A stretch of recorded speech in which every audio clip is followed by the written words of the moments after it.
June 15th, 1944. Aboard the USS Pennsylvania, somewhere in the vast Pacific, Lieutenant Frank Tachovsky stood at the railing, watching the pre-dawn darkness give way to the first hints of light on the horizon. In his pocket he carried a list. Not a roster of decorated heroes or distinguished marksmen, but something far more unorthodox. A catalogue of troublemakers, brawlers, men who had spent more time in the brig than in the barracks, Marines with black marks on their records that would have disqualified them from any other assignment in the Corps. But Tachovsky wasn't looking for any other Marines. He was looking for survivors. If a man had spent any office hours for brawling, he would later explain, or had a black mark on his record for being in fights that showed he'd been in trouble and could handle himself. His reasoning was brutally simple. When two Marines got into a fight, the loser ended up in the infirmary. The winner ended up in the brig. Tachovsky wanted the winners. Through his binoculars he could see the dark silhouette of Saipan rising from the ocean. Somewhere on that 15-mile-long island, 30,000 Japanese soldiers waited. Imperial Army regulars, naval infantry, artillery crews positioned on commanding heights, machine gunners dug into caves that American intelligence hadn't even identified yet. The invasion planners had estimated 15,000 defenders. They were off by more than half. What none of the young Marines preparing to storm those beaches knew was that a small group of misfits, rejects, and troublemakers would pioneer tactics that would echo through military history for the next 80 years. They would become the blueprint for every special operations unit that followed, the template for unconventional warfare that would one day birth the Navy SEALs themselves. The thunder of naval guns shattered the pre-dawn quiet. 14-inch shells from battleships like the Pennsylvania screamed. Overhead, their passage through the air creating a sound like freight trains tearing through the sky. They slammed into Saipan's beaches and interior positions with devastating force, sending geysers of coral, sand, and pulverized rock hundreds of feet into the air. The bombardment was supposed to soften the defenses. It was supposed to clear the way for an easy landing. It did neither. What the pre-invasion intelligence had missed was the extent of Japanese preparations. For months, General Yoshitsugu Saito's forces had been transforming Saipan into a fortress. They had carved artillery positions into the island's volcanic ridges, with interlocking fields of fire covering every inch of the invasion beaches. They had fortified caves in the island's rugged interior, creating positions that could withstand direct hits from the largest naval guns. They had zeroed in every beach approach with mathematical precision, marking ranges with colored flags invisible to American reconnaissance aircraft. At 0800 hours, the first wave hit the beaches near Chalan Kanoa. 20,000 Marines stormed ashore, expecting the bombardment to have cleared their path. Instead, they walked into a killing field. Japanese artillery, untouched in their hardened positions, opened fire with devastating accuracy. Mortar rounds fell like rain. Machine gun fire swept the beaches in precisely calculated arcs. Within the first 24 hours, 2,000 Marines became casualties. But they kept coming. Wave after wave, amphibious tractors pushed through the surf, depositing Marines who had to fight their way inland yard by bloody yard. The carefully planned timetable collapsed within hours. What was supposed to be a 3-day operation would stretch into nearly a month of the most savage fighting the Pacific War had yet seen. Somewhere in that chaos, Lieutenant Tachovsky and his hand-picked team of 40 men came ashore. They weren't part of the main assault waves. They didn't storm the beaches with thousands of other Marines. They moved differently, quieter. They were the Scout-Sniper Platoon of the 6th Marine Regiment, and they had a very different mission. The story of how these 40 men came to be on Saipan begins months earlier, on training grounds where Tachovsky had carefully assembled his unit. The Marine Corps in 1944 was the poorest equipped branch of the American military. While Army units received priority for new equipment and supplies, Marines made do with leftover World War I gear, outdated weapons, and whatever they could scrounge, steal, or improvise. This desperate situation had given rise to what Marines called Marine methods, a polite euphemism for organized theft. But what started as necessity had evolved into something approaching an art form. And nobody practiced that art better than Tachovsky's men.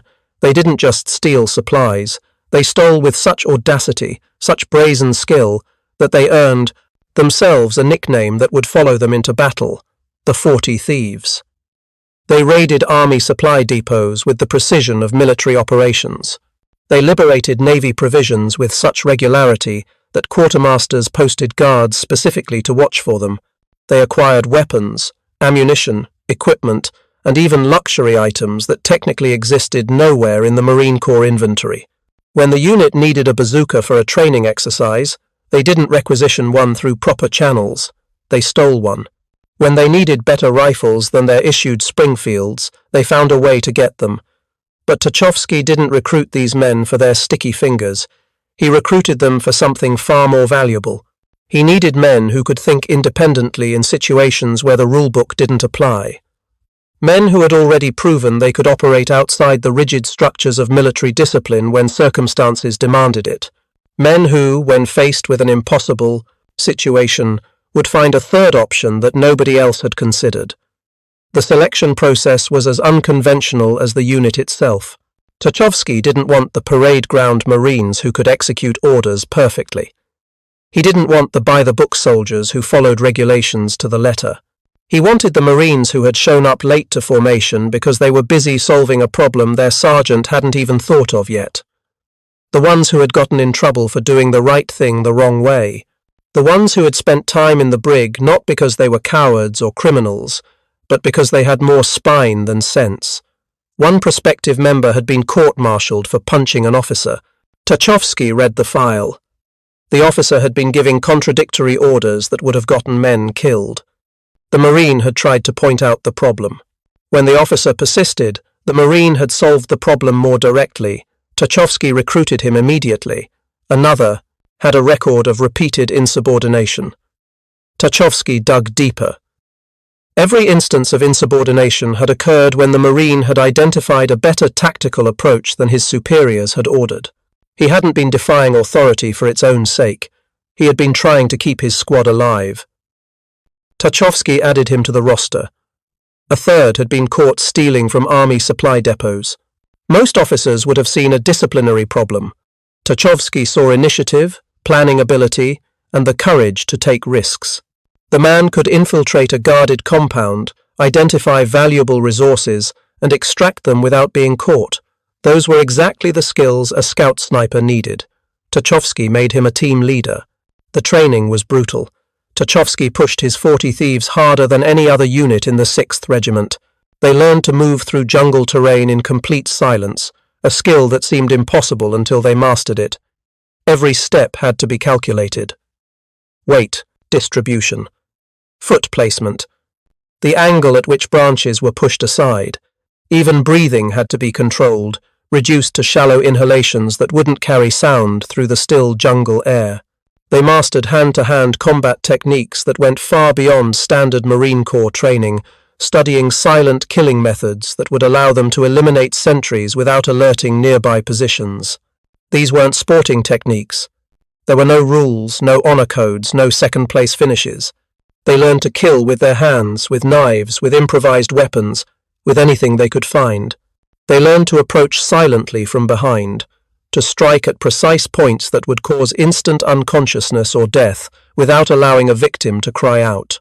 They became expert marksmen with the uneartle-scoped Springfield rifles, able to place shots at ranges that seemed impossible in the dense Pacific jungle. The uneartle scope was a piece of precision engineering that extended effective range well beyond what iron sights could achieve, but mastering it required hundreds of hours of practice. They had to learn to estimate distances in terrain where everything looked the same. They had to account for wind, humidity, elevation changes. They had to compensate for the way heat shimmer affected visibility in the tropical climate. Most critically, they had to learn to make those calculations instantly, without the luxury of time for careful measurement. But more than physical skills, Tachovsky taught them to think differently than conventional Marines. While regular infantry was trained to operate as part of large-scale assaults, advancing together, maintaining contact with units on their flanks, following orders that came down from battalion or regimental commanders, The 40 thieves learned to work in small teams, often for days at a time behind enemy lines, with no communication to higher headquarters and no possibility of reinforcement if things went wrong. They learned to live off the land when supply lines were cut. The Pacific Islands offered food if you knew where to look and what was safe to eat. Coconuts, certain types of fruit, fresh water from streams if you knew how to find them and how to purify the water. They learned which jungle plants were edible and which would kill you. They learned to set snares for small game. They even learned, though none of them liked to admit it later, that in extremis you could survive on things you would never consider food in normal circumstances. They learned to navigate by stars when maps became useless. The maps American forces had of Pacific Islands were often based on pre-war surveys that missed critical terrain features. Rivers shown on maps had dried up. Hills were in the wrong places. Trails that supposedly existed were figments of a cartographer's imagination. So the 40 thieves learned to navigate the old way, by the sun's position during the day, by star positions at night, by reading the land itself, understanding how water flows, where ridgelines lead, which valleys provide the easiest routes. They learned to make split-second decisions in situations where there was no higher authority to consult, no reinforcements to call upon, and no second chances if they chose wrong. Tachovsky would create scenarios during training where men had to decide, take the shot and risk alerting nearby enemies, or let a target escape and lose critical intelligence. Detour around an obstacle and lose time, or push through and risk detection. Split the team to cover more ground, or stay together and sacrifice speed for security. There were no right answers, only consequences, and the men learned to live with whatever consequences their choices brought. Most importantly, they learned to embrace chaos. While other Marines were taught to fight by maintaining unit cohesion and following battle plans, meticulously coordinated operations where every unit knew its role and commanders expected events to unfold according to schedule, the 40 thieves were taught that the plan would fall apart within minutes of first contact with the enemy. This wasn't pessimism. It was realism based on the fundamental truth that no plan survives contact with the enemy. Their job wasn't to follow orders blindly. Their job was to accomplish the mission by whatever means necessary, with whatever resources they could find, against whatever odds they faced. If the planned route was blocked, find another route. If the assigned weapon wouldn't work, find or improvise a different weapon. If the mission parameters changed mid-operation, adapt and continue. This kind of independent decision-making was almost heretical in the military culture of 1944, which emphasized obedience and following orders. But Tachovsky understood that men operating alone behind enemy lines needed to think for themselves, or they wouldn't survive. The 40 thieves also developed an almost supernatural ability to read terrain and predict enemy behavior. They studied Japanese military doctrine, learning how Japanese commanders thought, what tactics they preferred, what mistakes they commonly made. They learned to think like their enemy, which is perhaps the most valuable skill any soldier can develop. When they looked at a map, they didn't just see hills and valleys. They saw where a Japanese commander would position artillery, where supply routes would run, where command posts would be located. This psychological understanding of the enemy proved as valuable as any weapon. On multiple occasions during the Battle of Saipan, the 40 thieves found Japanese positions not through intelligence reports or reconnaissance, but through simple logic. Where would I put my command post if I were defending this sector? Where would I position my artillery to cover these approaches?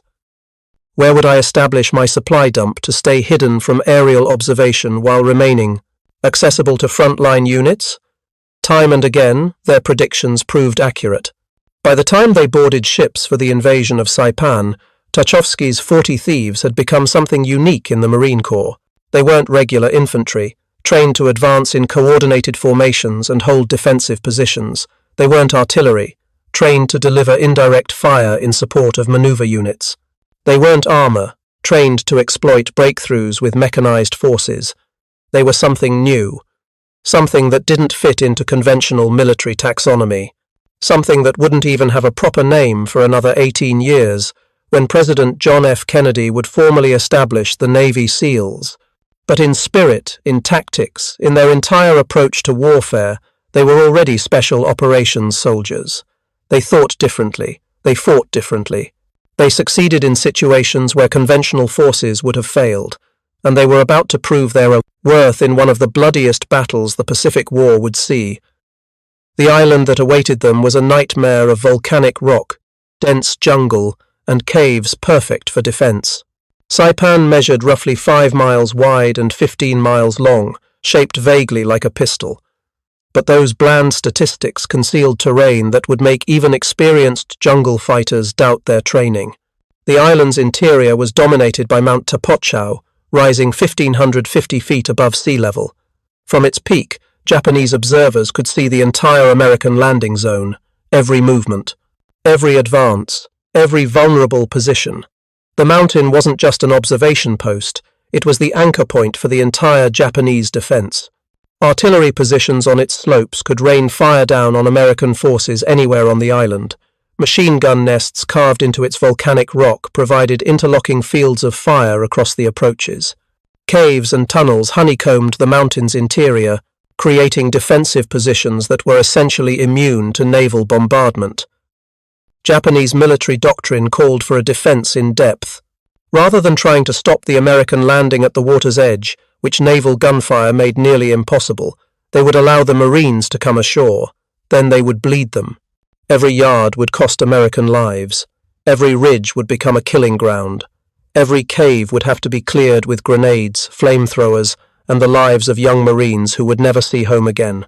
General Saito had approximately 31,000 troops under his command. The Japanese 43rd Division provided the backbone of the defense, its soldiers, veterans of campaigns in China and Manchuria. The 47th Independent Mixed Brigade added another 5,000 men. Naval infantry from the 5th Special Base Force, 1st Yokosuka Special Naval Landing Force, and various other naval units brought the total to over 30,000 combat-ready troops. These weren't the poorly equipped, half-starved defenders the Marines had encountered on some earlier Pacific islands. These were professional soldiers with modern weapons, adequate supplies, and months to prepare their positions. They had artillery ranging from 75mm guns to massive 150mm howitzers.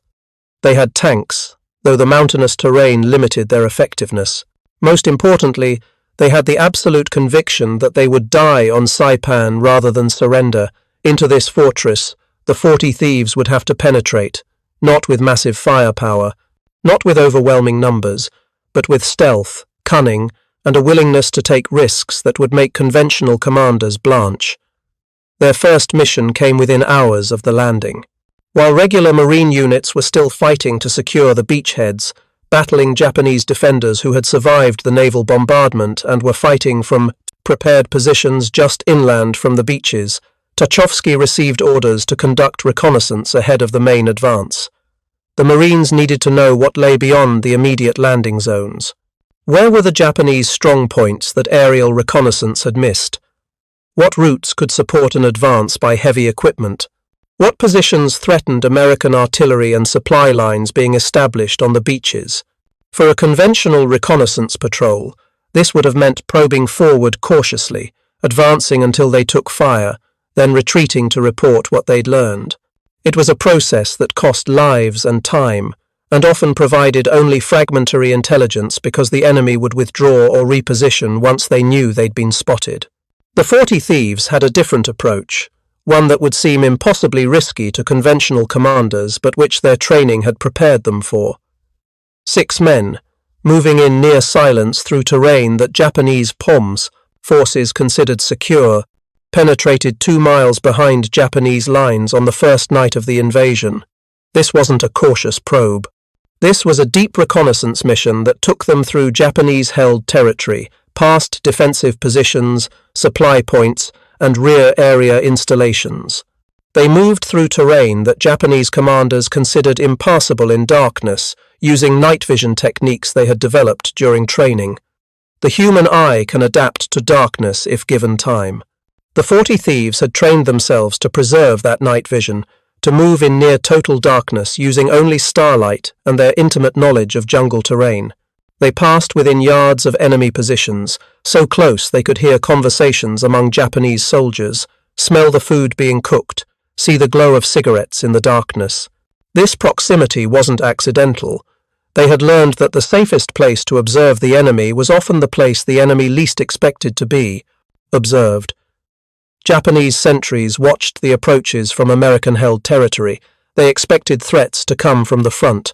They didn't expect American Marines to be sitting motionless in the darkness 20 yards behind their positions, listening to every word, noting every detail. What they brought back was intelligence that would prove invaluable for the entire campaign. Detailed information about Japanese artillery positions that aerial reconnaissance had missed because the guns were positioned in caves with camouflaged entrances. The locations of command posts, identified by the increased radio traffic and the presence of officers, supply dumps that weren't on any map but which supported the defensive positions facing American forces. Communication lines, both telephone wires strung through the jungle and runners who carried messages between units. All of this intelligence was gathered not through long-range observation with binoculars and telescopes, but through personal reconnaissance so close to the enemy that one mistake, one snapped twig, one cough at the wrong moment would have meant instant death. But that proximity also meant the intelligence was detailed and accurate in ways that remote observation could never match. But reconnaissance was only part of their mission.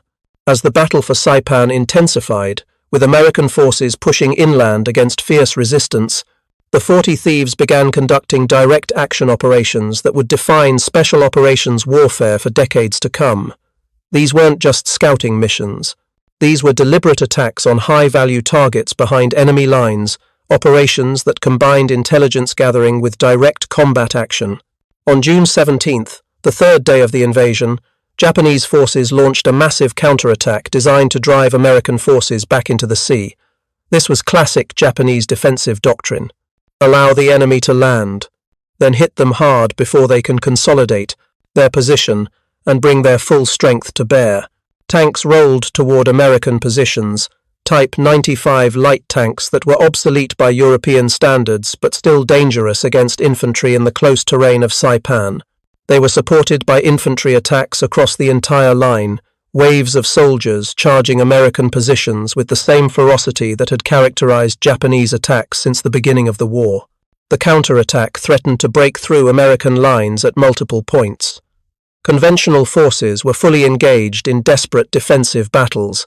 Artillery was firing so fast that gun barrels were overheating, crews working frantically to keep ammunition flowing to guns that couldn't stop firing without risking being overrun.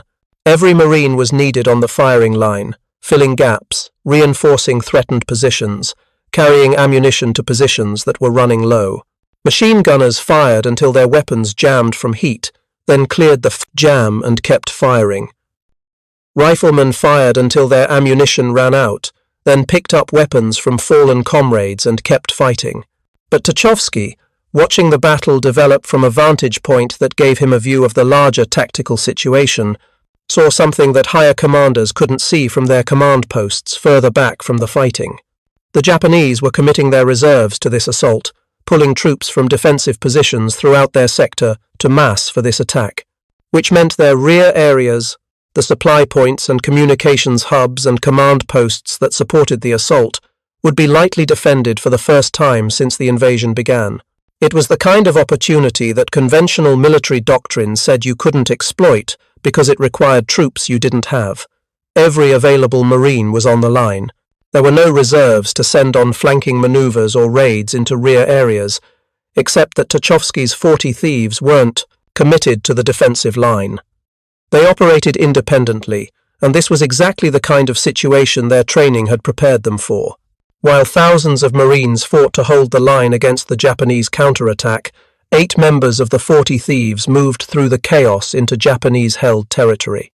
They used the confusion of battle as cover, moving through areas where Japanese attention was focused entirely forward, toward the assault.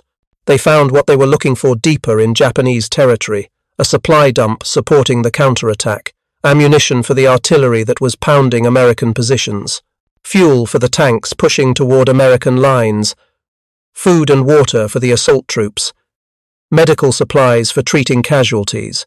All of it inadequately guarded because every available Japanese soldier had been thrown into the assault.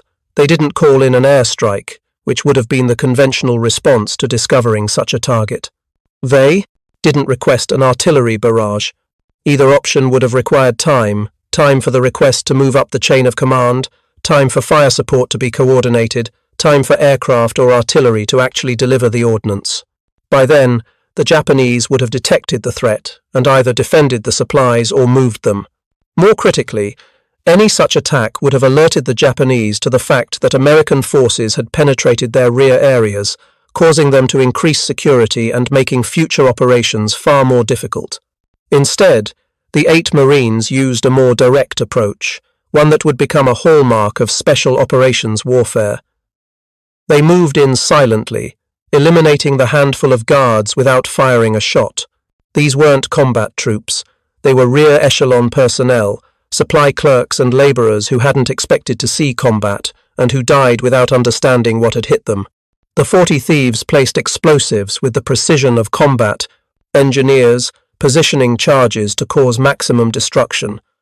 Then they melted back into the jungle, retracing their infiltration route while Japanese attention remained focused on the assault. The explosion that followed was massive, a fireball that lit up the night sky and was visible from American positions miles away. It destroyed supplies that would have supported Japanese forces for weeks. Ammunition detonated in secondary explosions that continued for hours. Fuel burned in fires that couldn't be extinguished. Food and medical supplies that couldn't be replaced were reduced to ash. More critically, it happened during the height of the counterattack, creating confusion in Japanese rear areas at exactly the moment when their commanders needed clear communication and solid logistics to sustain the assault. Unit commanders on the front lines suddenly lost contact with their supply points. Artillery batteries ran out of ammunition with no resupply. Tank crews couldn't refuel. The carefully coordinated attack began to fall apart. Not because of American defensive firepower, though that was intense enough, but because the logistics supporting the attack had been destroyed. The counterattack, already faltering under American defensive fire from Marines who refused to break despite being outnumbered, collapsed. Japanese forces retreated to their original positions, having suffered heavy casualties for no gain. And most Japanese commanders never knew that the destruction of their supply dump hadn't been the result of American air power or artillery, but of 8 men with more audacity than common sense who had walked into their rear area and blown up their logistics in the middle of a major battle. That operation established a pattern that would repeat throughout the Battle of Saipan. While conventional forces engaged in set-piece battles, the 40 Thieves operated in the spaces between the lines. They were the Marines who appeared impossibly behind enemy positions, the ones who eliminated Japanese observers before they could call in artillery, the ones who ambushed supply columns and disappeared before reinforcements could arrive. They operated in conditions that made conventional military operations nearly impossible. The terrain was brutal. Dense jungle growth, limited visibility to yards, volcanic rock tore at equipment and shredded boots. Caves and ravines created a 3-dimensional battlefield where the enemy could be anywhere, underground, above, to the sides, behind. The jungle canopy blocked air support. The broken terrain made artillery dangerous to use near friendly forces. For conventional infantry, this meant slow, costly advances. For the 40 Thieves, it meant opportunities. They learned to use the terrain that hindered regular forces. They moved through ravines that maps said were impassable. They climbed cliffs that Japanese defenders thought couldn't be scaled. They lived in the same caves as the enemy, sometimes entering at dusk and remaining motionless until dawn, listening to Japanese soldiers sleep meters away. The Japanese defenders quickly learned to fear the silent death that stalked their rear areas. They posted extra guards, they established patrol schedules, they tried to secure their supply lines. None of it worked. The 40 Thieves had learned to think like their enemy, to predict Japanese movements, to identify patterns in seemingly random activity. They knew when guards changed shifts. They knew which routes supply columns used. They knew where Japanese officers slept. And they used that knowledge with surgical precision. One of their most audacious operations came in late June, as American forces fought to capture Mount Tapotch. The mountain had become the key to the entire campaign. Whoever controlled its heights controlled the island.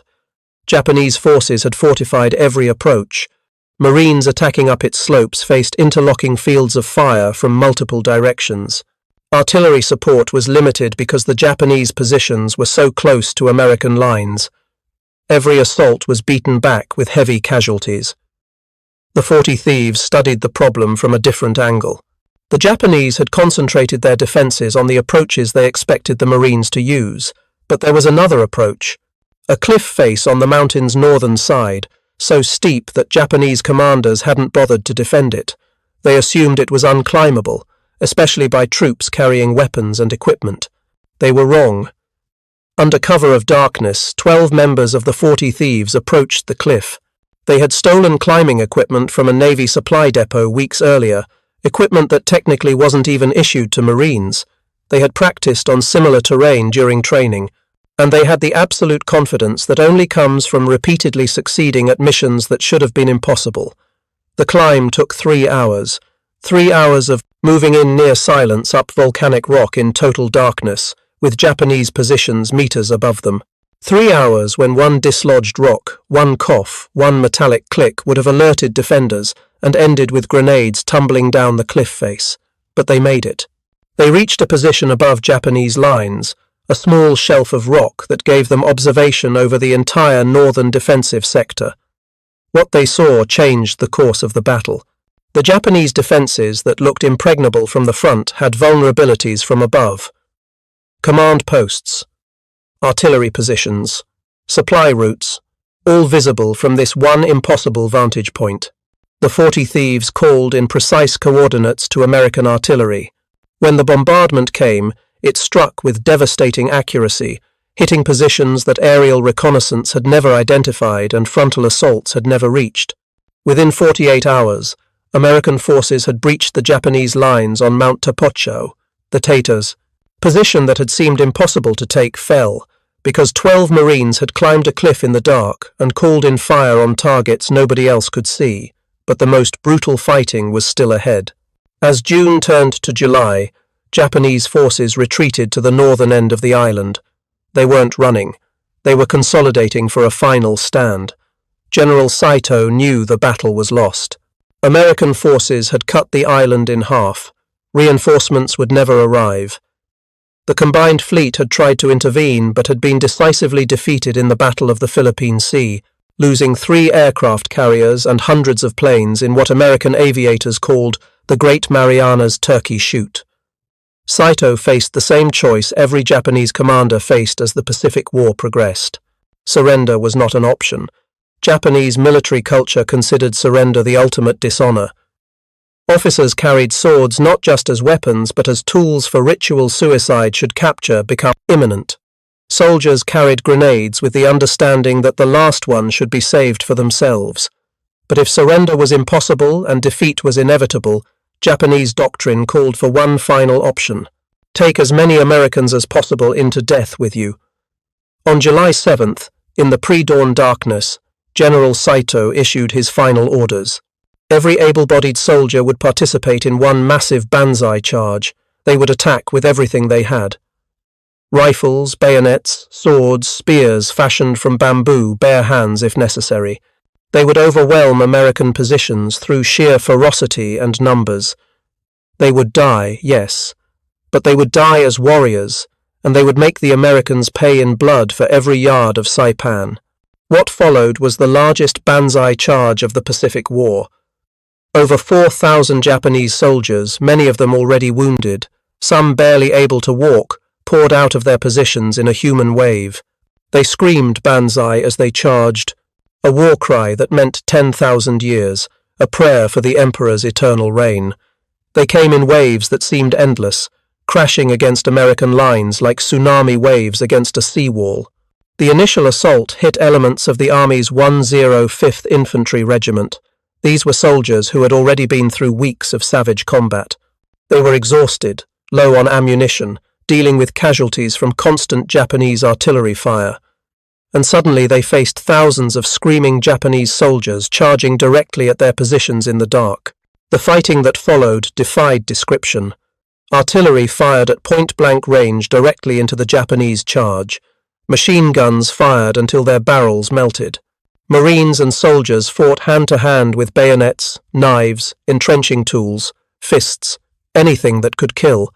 The Japanese broke through multiple positions, overwhelming defenders through sheer numbers. American units fell back, reformed, counterattacked, fell, back again. And somewhere in that chaos, the 40 Thieves were doing what they had trained to do. While conventional forces fought to hold the line, Tachovsky's men were operating behind the charge, in Japanese rear areas that were now nearly empty of defenders. They moved through positions that had been impregnable hours earlier, now defended by wounded men and rear echelon troops. They destroyed ammunition that would have supported a second wave. They cut communication lines. They created chaos in areas where Japanese commanders desperately needed order. More critically, they gathered intelligence on Japanese positions that allowed American artillery to fire with devastating accuracy once dawn broke. When American forces counterattacked later that day, they knew exactly where to strike because the 40 Thieves had identified every Japanese strongpoint that survived the banzai charge. The charge was shattered by dawn. Japanese losses were catastrophic. More than 3,000 soldiers died in the assault. American casualties were also severe, over 1,000 killed or wounded. But the Japanese had shot their bolt. There would be no second massive attack. What remained was the grim work of clearing the island's northern tip, cave by cave, position by position. The 40 Thieves participated in operations through the final day of organized resistance on July 9th. They were among the first Marines to reach Marpi Point, the island's northern tip, where they witnessed something that would haunt them for the rest of their lives. Japanese civilians, convinced by their own government's propaganda that Americans would torture and kill them, were committing suicide. Entire families held hands and jumped from cliffs onto rocks hundreds of feet below. Mothers threw their children into the sea before jumping themselves. Men and women pulled pins on grenades and held them to their chests. The Marines tried desperately to stop them, calling out in Japanese that they would not be harmed, that they would be fed and protected. Some listened, many didn't. American troops rescued over 1,000 civilians from the cliffs. They pulled people back from the brink. They talked families out of suicide. But thousands more died.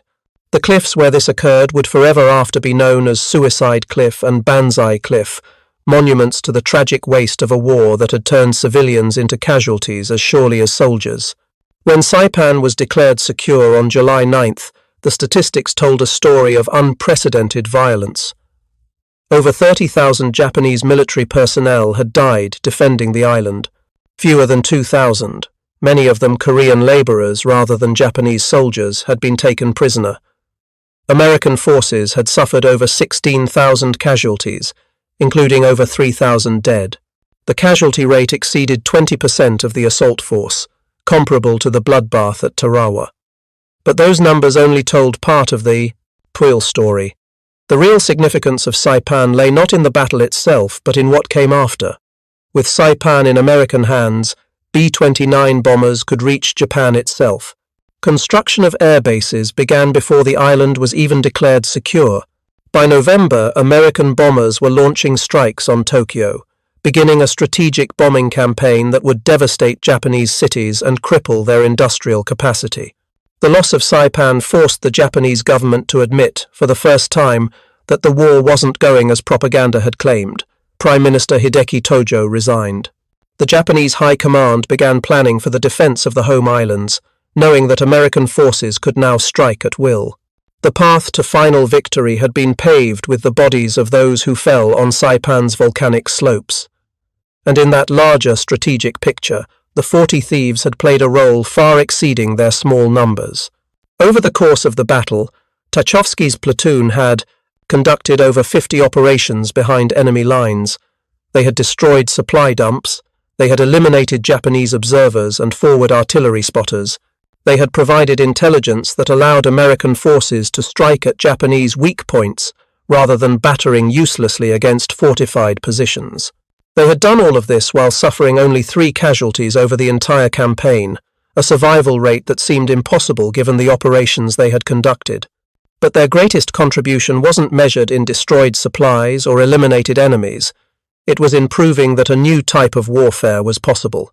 For the first time in the Pacific War, a small unit of specially trained, unconventionally minded soldiers had operated with sustained success deep behind enemy lines. They had shown that you didn't need overwhelming firepower if you had better intelligence, that you didn't need massive numbers if you struck at the right place at the right time, that the rulebook could be rewritten if you had men brave enough to operate where rules didn't apply. The Marine Corps took notice. Senior officers who had been skeptical of Tachovsky's methods couldn't argue with results. Intelligence officers wanted to know how the 40 Thieves had gathered information that conventional reconnaissance couldn't obtain. Training officers wanted to study their tactics. Within months, similar units were being formed in other Marine divisions, each building on lessons learned from the 40 Thieves operations on Saipan. But the influence extended far beyond the Marine Corps. Army officers studied the after-action reports. Naval intelligence examined their methods. When the war ended and military planners began thinking about future conflicts, the operations of units like the 40 Thieves became case studies in unconventional warfare. In the years after World War II, as the United States faced new threats and new types of conflicts, military planners returned again and again to those lessons. The Korean War saw Marine and Navy units conducting operations that borrowed heavily from 40 Thieves tactics. When President Kennedy pushed for expanded special operations capabilities in the early 1960s, planners looked at World War II precedents like Carlson's Raiders, the Alamo Scouts, and the 40 Thieves.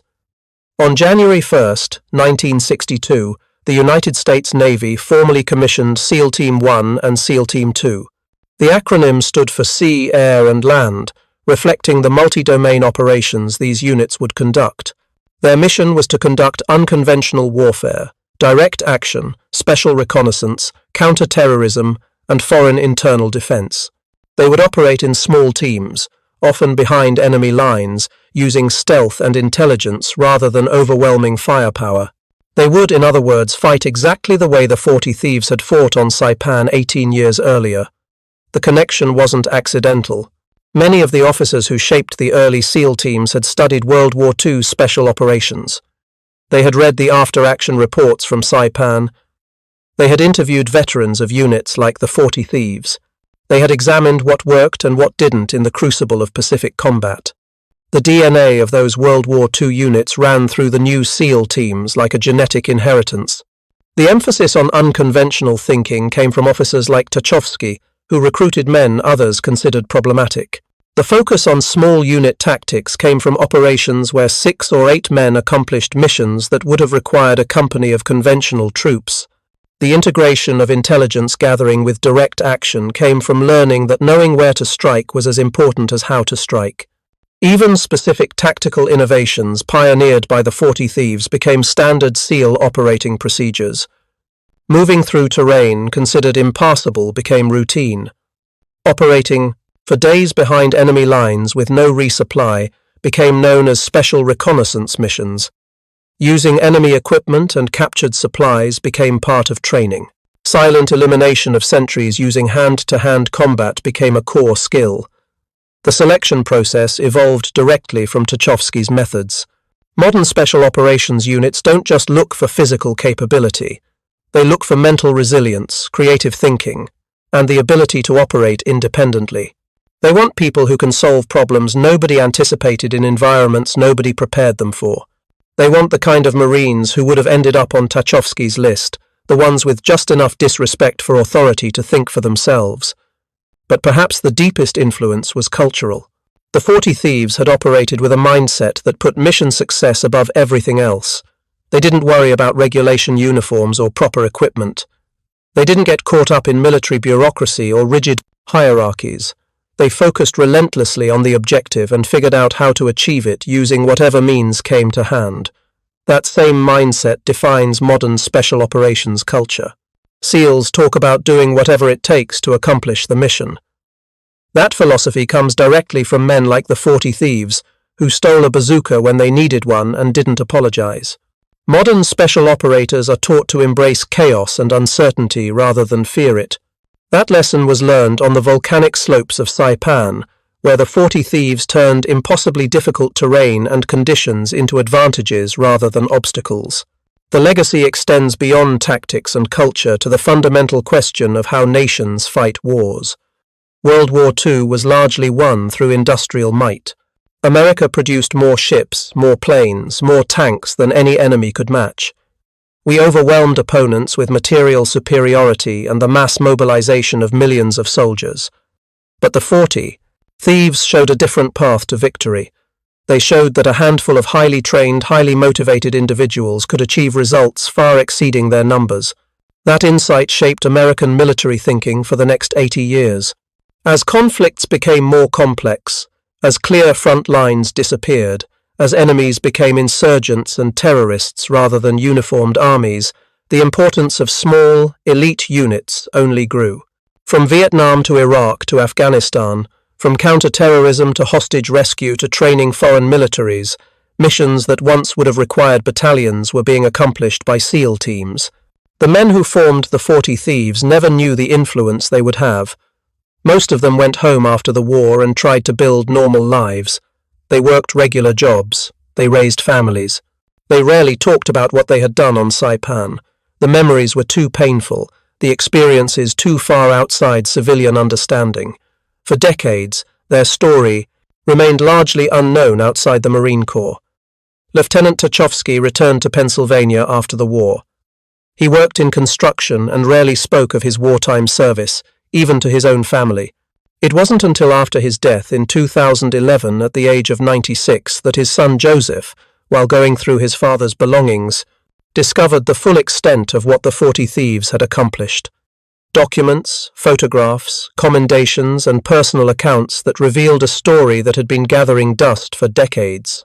Joseph Tachovsky, working with author Cynthia Crack, interviewed the surviving members of the 40 Thieves and pieced together the complete narrative. What they found was a story that deserved to be told but had been lost in the larger sweep of World War II history. While everyone knew about major battles and famous generals, the small unit actions that often proved decisive had been forgotten. The surviving members of the 40 Thieves, by then in their 80s and 90s, shared their memories with a mixture of pride and pain. They remembered the terror of operating alone behind enemy lines, never knowing if the next step would trigger an ambush. They remembered watching friends die and being unable to stop and mourn because the mission had to continue. They remembered the weight of making life or death decisions with incomplete information and no higher authority to consult. But they also remembered the absolute trust they had in each other. They remembered the dark humor that kept them sane in insane situations.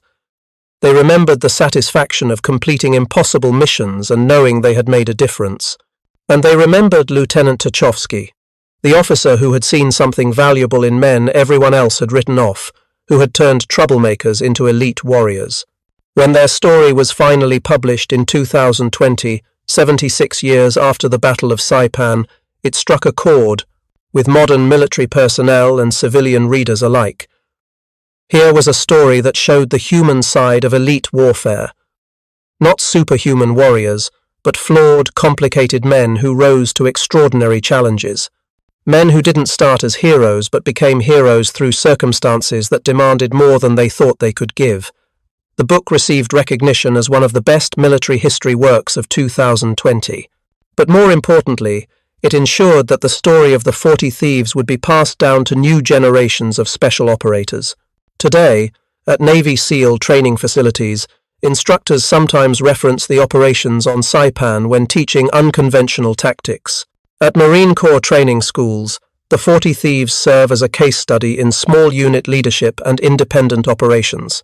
The physical landscape of Saipan bears few marks of the battle that consumed it in 1944. The volcanic rock and jungle vegetation swallowed most evidence of the fighting. The caves that once sheltered Japanese defenders are now tourist attractions. The cliffs where civilians died have memorial plaques. The beaches where Marines died have returned to peaceful obscurity. But the legacy of what happened there, of what the 40 Thieves pioneered, echoes through every special operations mission conducted since. Every time a SEAL team inserts behind enemy lines, they're following a path first cleared on Saipan. Every time special operators accomplish a mission everyone else thought impossible, they're channeling the spirit of men who climbed an unclimbable cliff because the mission required it. Every time someone succeeds by breaking the rules in service of a higher purpose, they're living up to a standard set by 40 troublemakers who became legends. The story of the 40 thieves on Saipan teaches us that conventional wisdom isn't always wise, that the most valuable assets are sometimes the most unconventional, and that the greatest innovations often come from those willing to question how things have always been done. It shows us that elite military units aren't born, they're built, one difficult mission at a time. And it reminds us that the outcome of wars is shaped not just by grand strategies and massive armies, but by small groups of determined individuals doing extraordinary things in terrible circumstances. When President Kennedy authorized the creation of the Navy SEALs in 1962, he was responding to new challenges that required new solutions. But he was also building on a foundation laid by men who had faced similar challenges 2 decades earlier. Men who had proven that a small team with the right training, the right mindset and the right leadership could achieve results that conventional forces couldn't match. Men who had shown that sometimes the best answer to an impossible problem was to find people crazy enough to try solving it anyway. The 40 thieves didn't create the Navy SEALs, but they created the blueprint. They proved the concept worked.